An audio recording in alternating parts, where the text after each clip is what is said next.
Күп, шулық Instagram болсын, ол көбірек кішілер отыра қазір социаль шілтерлерде, WhatsApp түркімлерінде болсын. Мына танылған кішілердің өзінің аудиториясы, yazылушылары көп болған кішілер, нешік башқара аламыны? Мұнда бет бар тек, сен өзіңні татар деп, сен өзіңні татар деп, туй деп күн әйтіп болмай, міне сен үшін нендерек олымлар қолданырға керек? Әлбәттә инде монда үзеңнең гаиләңдәгенә балалар белән татарча сөйләшү түгел, бу инде аралашырга кирәк үзенең аудиториям белән дә. Мин мәсәлән ике телдә шулай аралашам, әмма ләкин минем аудитория арасында урыслар да бик күп.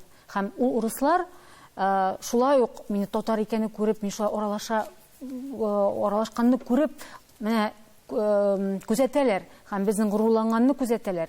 Миңа калса без инде үзебез генә түгел, ә менә башка милләт Коршында да үзебезнең татар икән горурланып яшәргә тиеш һәм белеп яшәргә тиеш. Һәм бик килешәм сезнең фикерегез белән. Миңа әби гомер буе әйтте: үз телендә сөйләшегез һәр вакытта да. Урысча сөйләшә башлагач гел ырышадыр инде. Чөнки тел ул кешегә үзеннән менә үзеп алып булмый торган әйбер ул ди. Ул һәр вакытта да кеше белән янәшәдә йөрергә тиеш дип әйтәдер. Менә шушы фикер белән мин бик килешәм сезнең белән.